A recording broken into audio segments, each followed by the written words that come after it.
वसई विरार में मिठाई एवं फरसाण की दुकान से सामान खरीदना जनता की मौत पर बनाई है। जी हां, यदि आप इन दुकानों से मिठाई या कोई खाद्य पदार्थ खरीदते हैं तो संभल जाइए, क्योंकि ये खाने से आप मौत को दावत दे रहे हैं। तस्वीरें विरार पश्चिम स्थित ग्लोबल सिटी इलाके के अग्रवाल लाइफस्टाइल की है, जहां पर इस इलाके की सागर स्वीट्स एंड नमकीन नामक यह दुकान में मिठाई हो या कोई खाद्य पदार्थ इस तरीके से बनाया जाता है जिसे देखकर आप चौंक जाएंगे।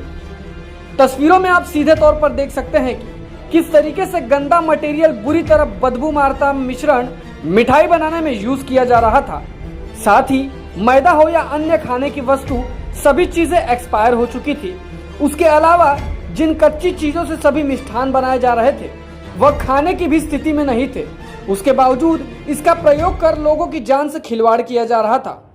इस बात की सूचना मिलते ही फूड एंड ड्रग्स डिपार्टमेंट के अधिकारियों ने कारखाने तथा सागर स्वीट्स एवं नमकीन नामक इस दुकान में रेड मारकर सभी उपकरणों को नष्ट किया और कारखाना सील कर सारे सैंपल जमा किए गए और लगातार 2 दिन इस बड़ी कार्रवाई को अंजाम दिया गया।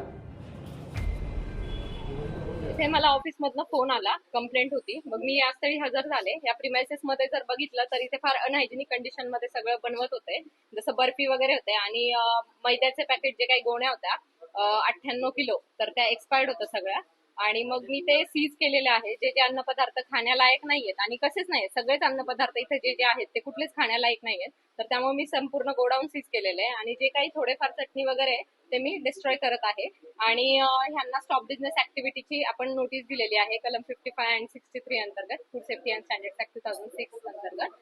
आणि इथून पुढची जी प्रोसेस असेल, आता उद्या सकाळी येऊन पुढील अजून माझ्यासोबत अधिकारी येतील आणि पुढची कारवाई आम्ही करून घेऊ।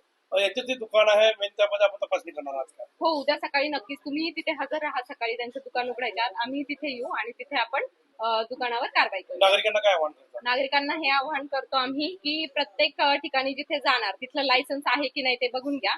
जर एखादं फूड प्रोडक्ट असेल त्याच्यावर लेबल चेक करा, मॅन्युफॅक्चरिंग आहे की नाही। जे आपण ढोकळा, पेढे वगैरे जे बनवतो तर त्याच्यावर कंपल्सरी लेबल असलं पाहिजे, पॅक्ड ऑन, मॅन्युफॅक्चर्ड ऑन आणि एक्सपायर्ड ऑन। हे बघितल्याशिवाय तुम्ही कुठल्याच दुकानात घेऊ नका। आणि जे आपण प्रॉपर बेसिक आम्ही तर बघतोच, पण ग्राहकांनी बघायला पाहिजे त्यांच्याकडे ग्लोव्ज आहेत का, त्यांच्याकडे हेडगेअर आहे का, ॲप्रन वगैरे आहे का, ह्या गोष्टी बेसिक आहेत त्या सगळ्यांनी बघायला पाहिजे।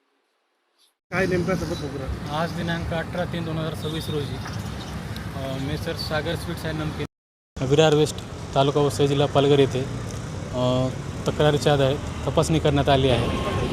सदर पेढीचा हा रिटेलर वर्गवारीचा परवाना आहे अन्नसुरक्षा मानकांतर्गत, पण तो प्रिपेड फूड वगैरे तयार करून विक्रीचा व्यवसाय करत होता। तरी त्याला प्रिपेड फूड न विक्री करण्याचा निर्देश देण्यात आलेले आहेत। तसेच पेढीतून बर्फीचे आणि मलाई पेढा असे 3 फॉर्मल सॅम्पल घेण्यात आलेले आहेत व इतर 8 इनफॉर्मल सॅम्पल विश्लेषणासाठी घेण्यात येत आहेत आणि सदर नमुने विश्लेषणासाठी पाठवून लॅबचा अहवाल प्राप्त झाल्यावर कारवाई घेण्यात येत आहे। या ठिकाणी अनेक अशा पद्धतीची दुकानं सुरू आहेत सर, नागरिकांना काय आव्हान करतात? सदर ठिकाणी आपली मोहीम चालू आहे, तपासणीची मोहीम चालू आहे अन्न औषध प्राशन पालघरमार्फत। तसेच नागरिकांना असे आवाहन करण्यात येते की त्यांनी मिठाईची कधी बनवली काय ती बघून व्यवस्थित खात्री करूनच खरेदी करावी, तसेच त्याचे बिल घ्यावे।